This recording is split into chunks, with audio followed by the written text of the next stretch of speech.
Berikut ini akan kita bahas lanjutan dari financial analysis, yaitu financial rasio. Ada beberapa rasio yang sebelumnya sudah kita bahas, yaitu liquidity ratio, capital structure ratio, asset management efficiency ratio, profitability ratio, dan market value ratio. Dan ini juga akan digabungkan dalam DuPont analysis. Kita sudah saksikan kemarin, sudah lihat kemarin bahwa liquidity ratio adalah untuk melihat apakah perusahaan akan mampu membayar tagihan ketika jatuh tempo. Capital structure untuk melihat bagaimana perusahaan membiayai atau financing aset-asetnya. Asset management efficiency ratio adalah bagaimana perusahaan apakah efisien atau enggak untuk menghasilkan sales dari aset yang ada. Kemudian profitability ratio, apakah perusahaan menghasilkan return yang cukup ya kan, untuk investmentnya. Kemudian apakah untuk market value ratio, apakah manajemen mampu menghasilkan value buat pemegang saham. Ini yang akan kita bahas. Untuk liquidity ratio, ada beberapa rasio yang kita gunakan biasanya.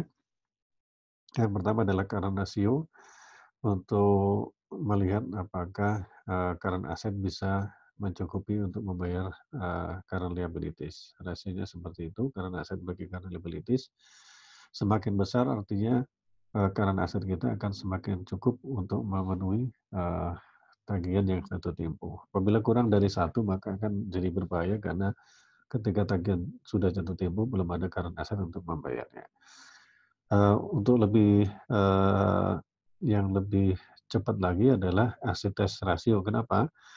Karena di dalam current asset ada inventory, yang inventory ini masih butuh waktu untuk dijual. Kecuali inventory yang fast moving goods ya barangkali, tapi inventory pada umumnya akan perlu waktu untuk dijual.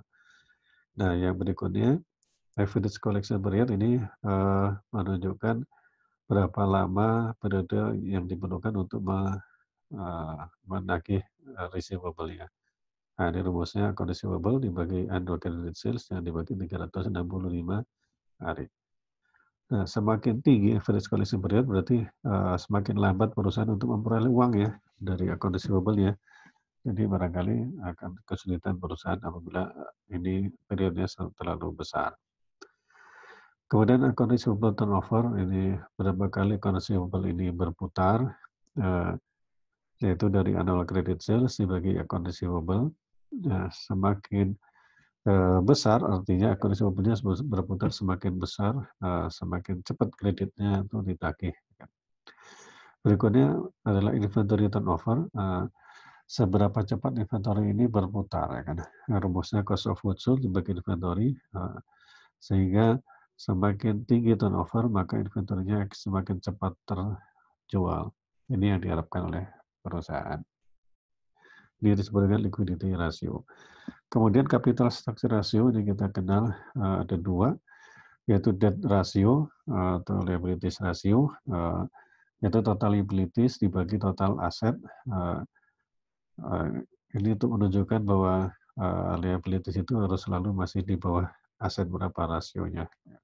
Ketika liabilities lebih tinggi dari aset berarti equity-nya sudah negatif dong. Sehingga ini debt ratio ini jangan terlalu tinggi. Jangan terlalu tinggi juga jangan terlalu rendah. Nah, ini agak rumitnya di sini ya.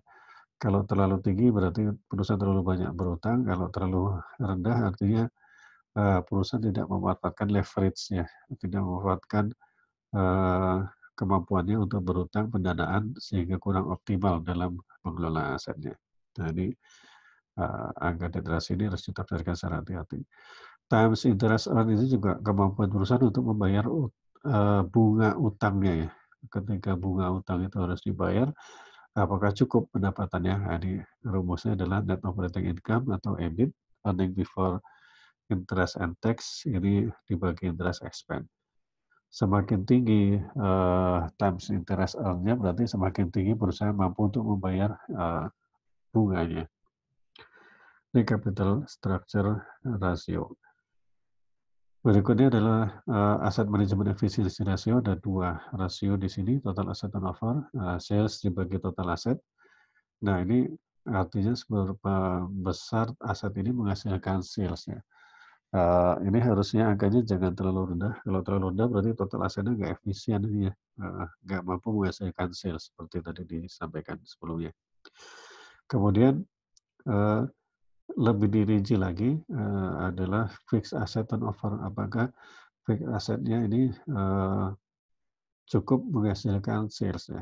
Jangan sampai perusahaan investasi di gedung, bangunan, segala macam, mesin, peralatan, tapi tidak bisa menghasilkan sales. Ini adalah aset manajemen efisiensi rasio.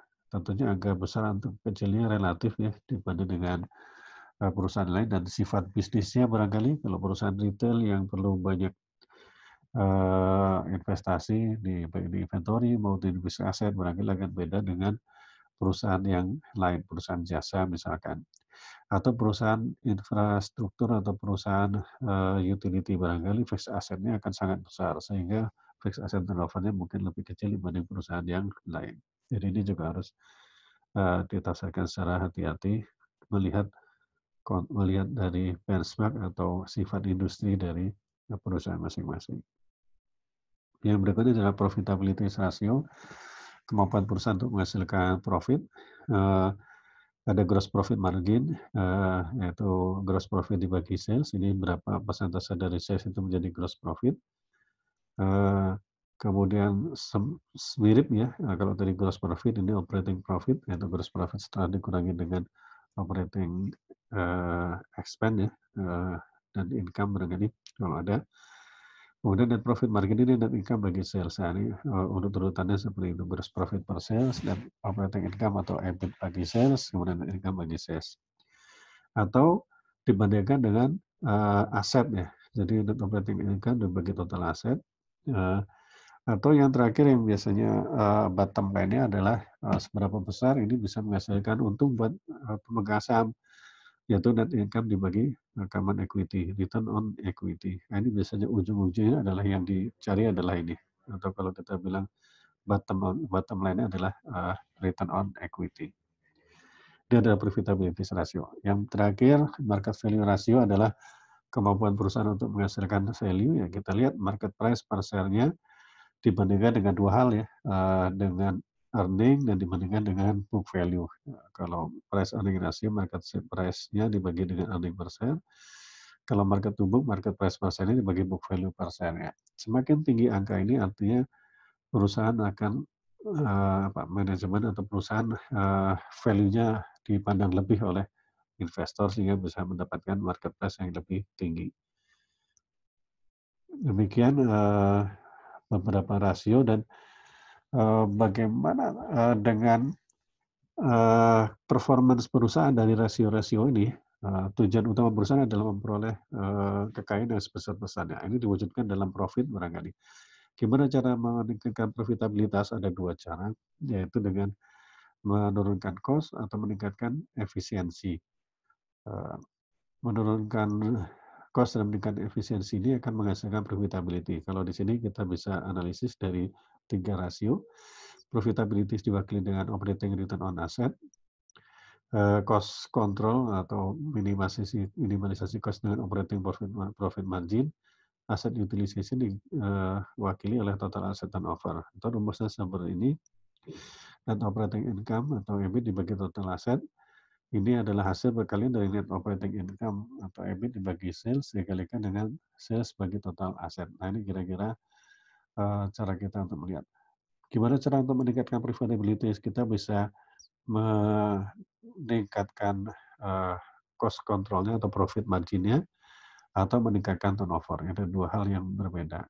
Apakah kita mau menjual dengan harga murah atau kita menjual harga murah dengan perputaran yang besar atau kita menjual dengan harga yang mahal dengan perputaran yang sedikit. Itu adalah pilihan yang bisa kita ambil.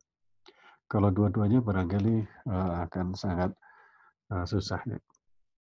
Nah, total asset turnover ini biasanya dibagi menjadi 3 tadi ya, kita udah kenal, ada account receivable turnover, bagian dari account receivable-nya, inventory ada, fixed asset turnover. Nah, ini determinan dari profitabilitas. Dan juga yang terkenal adalah DuPont analysis, ini kita membagi return on equity sebagai bottom line tadi ya, yang tujuan utamanya net income dibagi common equity menjadi 3 hal nih. Jadi return on equity itu dipengaruhi oleh 3 hal, yaitu net profit margin, total asset turnover, dan equity multiplier. Nah, atau di sini disebut dengan net profit margin diwakili net income bagi sales, total asset turnover sales bagi total aset, equity multiplier adalah 1 dibagi 1 minus debt ratio, atau kalau mau diterjemahkan ini menjadi total aset per common equity. Jadi di sini rumusnya langsung hilang ya, salesnya hilang, total aset hilang, jadi net income bagi common equity. Ini gunanya adalah untuk menganalisis nih. Sebenarnya return on equity kita itu bisa ditingkatkan melalui 3 hal, yaitu profit marginnya, turnover, atau dengan leverage ya kan, leverage-nya.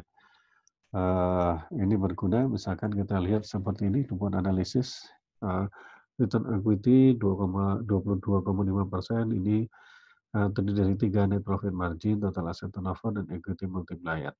Net profit margin ini adalah net income bagi sales, jadi net income itu bisa dipecah menjadi sales, total cost, COGS, operating expense, dan lain-lainnya.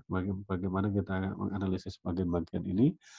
Kemudian total asset turnover itu adalah sales bagi total aset, sedangkan total aset itu terdiri dari fixed asset, current asset, cash, dan lain sebagainya.